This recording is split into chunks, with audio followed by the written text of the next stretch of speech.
What's happening? Thanks for being with us for the first time this semester for Top Shelf Sports. I'm Eli Gain. And I'm Eric Solomon. Fall has begun, and so has the season for the NIU Huskies. The Huskies are looking to return for their winning ways from last season. Yeah, that's right. And what a year the Huskies had last season, clinching that MAC title the first time in 28 years. They ended up finishing the year with an 11-2 record after starting off 1-2. But of course, it's a new season, new team, and this year, NIU opened up against the Iowa Hawkeyes at Soldier Field. The Huskies traveling from Iowa City to visit the Huskies. It's the second straight year NIU has played at Soldier Field against a Big Ten team. They got routed 49-7 last season against Wisconsin. First play, second quarter, NIU down 3-0, but not for long. Freshman running back Keith Harris takes it in from 7 yards out.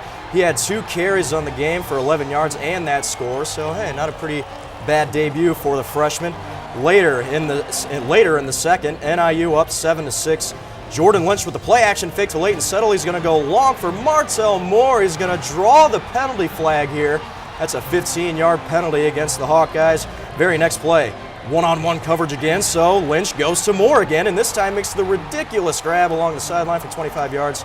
He finished with 3 catches for 36. NIU couldn't get into the end zone, so they had to settle for a Matt Sims 28-yard field goal to put the Huskies up by 4 with a minute remaining in the half. NIU's defense played like some big boys out there in this game. They put consistent pressure on James Vandenberg.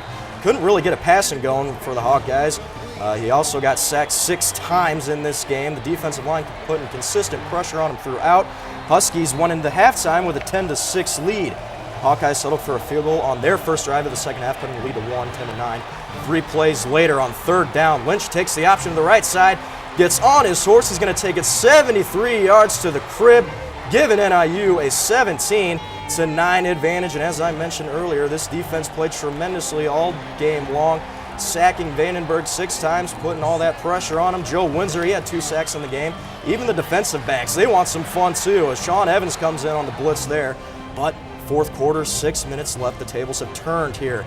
Iowa's trailing 17-12. They have to punt here, and they pin the Huskies at their own 1-yard line. This was a huge turning point, as I mentioned. NIU unable to give themselves some room on third down, so Lynch just scrambles to his right and throws it away, and that leads to a Ryan near punt from the back of his own end zone, and Micah Hyde takes it to the 24-yard line, giving Iowa excellent field position. And they would take advantage. 2 minutes remaining. Damon Bullock finds a crease on the left side of the line, takes it 23 yards into the end zone to put the Hawkeyes up 18-17, their first touchdown on the afternoon. Iowa trying to make it a 3-point game by going for 2, but Vandenberg's pass incomplete. Goes out of the back of the end zone. There's Matt Sims getting focused just in case he has to attempt the game-winning field goal. Wouldn't have to worry about it. 4th and 7, Lynch scrambling to his right, intended for Martell Moore. Instead, it hits the dirt. An exciting game, to say the least. Lynch had only 54 yards through the air, completing 6 of 16 passes. He did have 136 yards on the game and a touchdown. Damon Bullock, he was finding lanes all afternoon. He had 30 carries for 151 yards and the game-winning score. A week later, the Huskies were back on their regular home to face the Tennessee Martin Skyhawks at Husky Stadium. They were taking on a hungry Husky squad in the Skyhawks, which they missed the bus ride to DeKalb. First quarter, Leighton Settle running right, looking for the end zone, but he would not find it. However, he did have his first 100-yard rushing game for the Huskies. 2 plays later, from 2 yards out, Jamal Womble bursts into the end zone. Touchdown, giving the Huskies the early lead. First play of the second quarter, Jordan Lynch wasting no time. He drops back looking for Martell Moore wide open in the end zone. 14-0 Huskies, and the crowd knows that the route is on. Later in the quarter, Lynch following his blockers, and he will get in for the rushing touchdown. Now watch this play, Eli. Skyhawks have no offense going on. They flip to the running back, who throws to the quarterback looking for the end zone, but Tyrone Clark shuts the door. Fumble in the end zone, Husky ball. Now look at this play. Jordan Lynch. Was there a number 12 that played on the Huskies last year? Chandler something? I don't know, man. This is the Jordan Lynch show. 32-yard rushing touchdown, his second of the day, but 2 is not enough. Third quarter, Lynch will take it himself. 4-yard bolt to the end zone, 3rd rushing touchdown. But the defense was hungry as well. They only gave up 63 yards rushing on the game, just 7 points, and a very long bus ride back to Martin, Tennessee. This is Jimmy Ward now with the final play, interception, having the Huskies go on to win 35-7 behind a masterful performance from that defense. Jordan Lynch, as we mentioned, 3 rushing touchdowns, and Leighton Settle. He's a goon, Eric. He's an absolute goon. Leighton Settle with 107 yards, his first 100-yard game, as we mentioned. All right, excellent. Yeah, and then after that game, NIU traveled to West Point to play Army in that game. If you remember, the Black Knights came to DeKalb last year for NIU's season opener. They ended up losing that game 49-26. The score was kind of a trick, though. The game was a bigger blowout than what that was. But Army did make it close. Very close game. Army, they run that unique triple option offense, so it's nothing but running the ball, basically. Quarterback Trent Steelman of the Black Knights only attempted 3 passes, and they put up 486 rushing yards on, get this, 86 attempts. I find that ridiculous. Huskies held off Army 41-40 as Lynch passed for a career-high 342 yards and 4 touchdowns. He also had a touchdown on the ground that went for 88 yards, so he likes those long plays just like Chandler did last year. So the Huskies should feel pretty good after their first quarter of the season, sitting at a 2-1 record. Yeah, they absolutely should. They came very close to defeating a Big Ten team in Iowa, something that hasn't been done in a long time for the Huskies. Yeah, definitely. And you got to love what the defense is doing.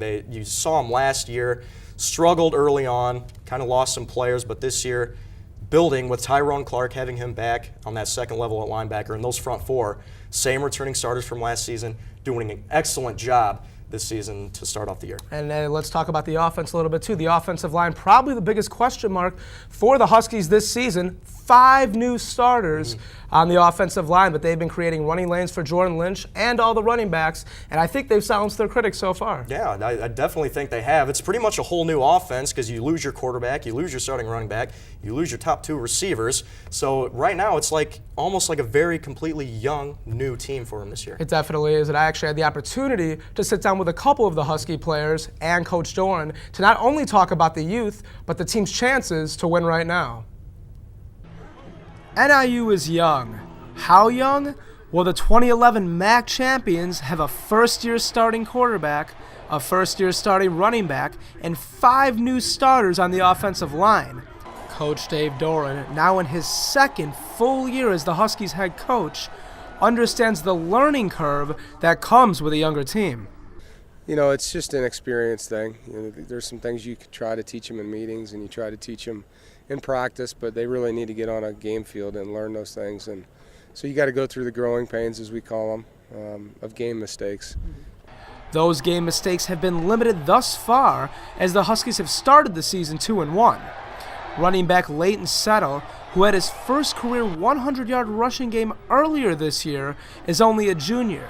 Starting quarterback Jordan Lynch is also a junior, but has shown the maturity of a veteran quarterback. I thought I did a nice job, just stepping in, taking on that leadership role. And, there's a few things I need to fix, and I would say that's be turning the ball over. I average 1 a game so far, and, if we limit our turnovers, we should win. Although the offense is younger, the defense returns 9 starters. This has made the Huskies extremely confident. This year's NIU football team has nearly double the amount of freshmen as it does seniors. However, Coach Doran says this year's Huskies team can win right now. Jimmy Ward is one of the returning starters on defense, and he thinks the NIU defense has showed signs of being great. We got D-line has a better, pass rush. The linebackers are tackling, for sure tackles. And then the DBs are covering better. Although the Huskies have a younger roster, the fact that they have a dual-threat quarterback, a veteran defense, and a highly respected coach have the Huskies' hopes at a high level. At Husky Stadium, I'm Eric Solomon, Top Shelf Sports. It was very interesting talking to Coach Doran because he really did get the sense that the Huskies, even though they have a new starting quarterback, new starting running back, they're ready to win right now. It was very interesting sitting down with him. Yeah, very nice. I like the beard that you had when you're standing up there. Not Zeus-like, but still pretty nice. Just try to add a little flavor. All right, and you got for this next game for NIU, they're going to host the Kansas Jayhawks at Husky Stadium, so make sure to be there.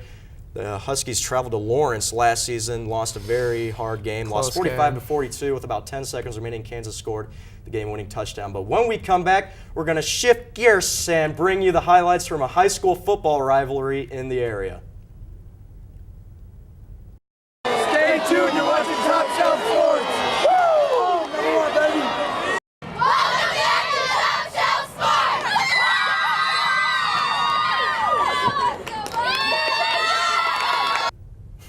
And as the DeKalb cheerleaders of the football team said, welcome back to Top Shelf Sports. Every year, the DeKalb Barbs face off against their rivals, the Sycamore Spartans, at Husky Stadium. Last year, Sycamore took the W with a 33-21 win. With this year's results be the same, let's take you out to the game. DeKalb fans very excited before the game, but that excitement would soon end. First quarter, quarterback Devin Motet throws to Ben Yemen in the touchdown, giving the Spartans the early lead. Second quarter, Motet is calling his own number this time, taking it into the end zone. 14-0 Spartans. Later in the second, Motet, feeling the pressure from the DeKalb Barbs, dumps it off in the end zone. Awkward pass to Keller, but it goes. And now it's the running back Austin Colton's turn. He rips it into the end zone, 6-yard strike. 35-0, and with the route beyond for the Spartans. The DeKalb Barbs doing everything that they can. Quarterback Jack Souter going to take this one scramble himself, going untouched into the end zone. Touchdown, that's the DeKalb Barbs' first score. And later in the quarter, he'll do it one more time, taking it in 35-14. And would this be a comeback for the Barbs? The answer was no. Nope. Austin Colt one more time taking it in, and despite a comeback by the Barbs towards the end, Sycamore takes it 49-30. Yeah, there was a lot of people at that game, too. There really was, absolutely. From the football field to the pitch, where the NIU men's and women's soccer teams got their seasons going just a few weeks ago, the women's soccer team got off to a pretty decent start, winning 4 of their first 7 games to the season. Junior Corey Frankenberg is having herself a good start to the year with 4 goals and 10 points. She received MAC Offensive Player of the Week honors just this past week. That's the first time a Huskies player has won the MAC Player of the Week since 2010. The Huskies are finishing off the regular season by playing against MAC opponents starting this Friday against the Eagles of Eastern Michigan. So be sure to tune into those games. We'll try to get you those highlights as well. It's been a completely different story for the men's soccer team, unfortunately, as they've gotten off to a shaky start so far. They picked up their first win on Monday against Iona in a nice win after losing 3 of their previous 5 contests. Gael Rivera leads the team with 2 goals, and goalie Jordan Gotzi has himself 24 saves to start off the year. Nice year. The Huskies will be heading to Albuquerque, New Mexico this weekend to take on Denver and New Mexico. You boys like Mexico, New Mexico. Moving right through to volleyball, where the Huskies are missing a star player, unfortunately. Yeah, absolutely. 2-time MAC Player of the Year, Lauren Wachinski, transferred to Michigan State after playing 2 seasons with NIU. She pretty much, I think, accomplished all she could here with the Huskies and felt she needed to probably take her talents elsewhere. Not to South Beach, though, like the one and only LeBron James. Probably a lot less controversial. The Huskies started their season about a month ago and have played in 4 invitationals. NIU is 9-7 so far this year. They've won their last 6. They've won 6 out of their past 8 matches, and will start conference play this Friday against Mid-American rival Eastern Michigan. Mackenzie Rodney currently leads the team with 192 kills, while Alexis Gonzalez has 589 assists. And Eli, she is only a freshman. And 89 assists. Absolutely, those freshmen. I don't know if that's those. Yeah. Well, hopefully she stays for more than 2 years than what Lauren did, right? Anyways, in the NFL, season got underway, so it feels pretty good, right? Everyone should be pretty pumped for that. Absolutely, it feels great. Fall is here, which means football every Sunday, which means I don't do anything on Sundays. Yeah, it doesn't really get any better than that. No, it doesn't. Yeah, it pretty much ruins my study schedule. I'm sure it ruins a bunch of people's study schedules for classes here on campus. Absolutely. There were some close games this past week in week 2.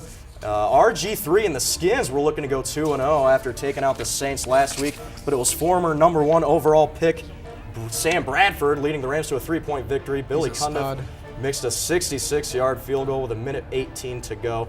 Rams hold on 31-28. Yeah, the Super Bowl champion New York Giants trying to get their first win of the season after dropping their first game to Dallas. Look at that interception. It's like Devin Hester. Eli threw 3 of those, uncharacteristic, and Eric Wright took this one to the end zone for a touchdown. Manning, however, did throw for 510 yards, including this bomb to Victor Cruz. 80 to 80. That was the 510 yards was not only a career best for him, but a Giants franchise record, Eli. Nice. The Giants with a huge comeback to edge those Buccaneers by just one score. And a possible Super Bowl matchup early on with the Eagles hosting the Ravens. Joe Flacco and the Ravens looked good early on, leading by 14 at one point, but Mike Vick gives the Eagles their first lead of the game, 24-23, with under 2 minutes to go. Ravens had a chance for a game-winning drive, but the Eagles D held up, improving Philly to 2-0. And here is a look at the NFL Week 2 top shelf performers. Reggie Bush had 197 total yards and 2 scores in the Dolphins' 35-31 win in Oakland. Eli Manning threw for a career high 510 yards, as we mentioned, and RG3 continues to impress after 2 weeks, putting up 206 yards through the air and 82 yards on the ground with 3 total touchdowns. Real quick, Eric, who's your Super Bowl pick for this year, man? You know, I really like the 49ers. They've showed a lot on defense. You know, it goes with Patrick Willis and Navarro and Aldon Smith. That's one of the strongest defenses that I've seen in a long time, kind of shades of that Baltimore defense in 2000 that would just crush the runners and just, flawless pretty much. Their offense, Alex Smith, former #1 pick, really showed signs of last year of being an elite quarterback. They have dual running. He had 21-7 dual running backs with Frank Gore and Kendall Hunter. I think that they really have what it takes. They nearly did it last year with a couple fumble punts. They would have been in the Super Bowl, so that's my pick this year. How about you? I think I'm going to go with that. As much as I love the Bears, I'm not going to go with them this year. I'm going to say it is the 49ers taking on the Ravens for that Super Bowl matchup, that Harbaugh, brother-than-brother matchup. I thought we were going to get that last year, but it's just too bad. Hopefully it happens in 2013 in New Orleans. Well, that's all the time we have for today. Thanks for joining us, and make sure to tune in next time for Top Shelf Sports. For Eric Solomon, I'm Eli Gain. Have a good one. Take care, everybody.